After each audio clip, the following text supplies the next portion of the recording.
வணக்கம் மக்களே. ஒரு விழிப்புணர்வு செய்தி என்னவென்றால், அதாவது பலசரக்கு கடை, மளிகை கடை, இப்படி பலசரக்கு கடை வைத்திருக்கும் கடைகள் எல்லாருமே போய்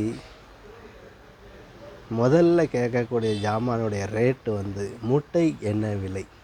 இந்த முட்டையை மட்டும்தான் என்ன விலை என்ன விலைன்னு கேட்குறாங்க மக்கள். நான் கேட்குறது தப்புன்னு சொல்ல வரலை. ஆனால் அனைவரும் கேட்கக்கூடிய ஒரே ஒரு பொருள் இந்த முட்டையோட ரேட்டு தான். அந்த முட்டையில் சில நேரம் 50 காசும் கிடைக்கும், 10 காசும் கிடைக்கும், 20 காசும் கிடைக்கும். இப்படி தான் இருக்கும் முட்டையோட விலை. ஆனால் பொதுமக்கள் எல்லாம் தெரிந்தும் அந்த முட்டையோட ரேட்டு கேட்குறது எல்லோருக்கும் மன சங்கடத்தை ஏற்படுத்தி கொண்டு இருக்கிறது. இருப்பினும் அதில் தயங்காமல் அந்த ரேட்டை அவர்களும் காலங்காலமாக சொல்லி வருகிறார்கள். ஒரு தங்க கடைக்கு கூட போய் ரேட்டு கேட்க மாட்டாங்க, எடுத்ததுக்கப்புறம் தான் ரேட்டு கேட்பாங்க. ஆனால் முட்டை வாங்குறதுக்கு முன்னுக்கூட்டியே முட்டை என்ன விலை அப்படின்னு சொல்லக்கூடிய அளவுக்கு பேசும் பொருளாகி இந்த இந்தியா முழுவதுமே இந்த கேள்விகள் இருந்து கொண்டு தான் இருக்கிறது. இது எப்பொழுது மாறும்?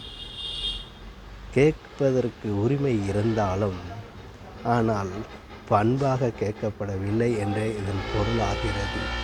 ஆக இந்த முட்டை அருமையான ஒரு உணவுப் பொருள். இரவு நேரத்தில் நமக்கு பசி எடுத்தால் 2 முட்டையை எடுத்து ஆம்லேட் போட்டு சாப்பிட்டோம்னா வயிறு பசி அப்படியே அடங்கிவிடும். ஆக ஒரு முட்டையோட விலை சாதாரண விலை 6 ரூபான்னு வைங்களேன், 5 ரூபாய்க்கும் வரும். அப்போது அந்த ஒரு 10 ரூபாய்க்குள்ளே 12 ரூபாய்க்குள்ளே நம்மளோட பசியே அடங்கிடுது. அப்போது அந்த அளவுக்கு ஒரு பசியை அடக்கக்கூடிய அளவுக்கு இந்த முட்டை சிறப்பாக வாய்ந்தது. இதை ரேட்டு எவ்வளவு, முட்டை ரேட்டு எவ்வளவு அப்படின்ற கேள்வியை கொஞ்சம் மாற்றி அமைக்கணும் மக்களே.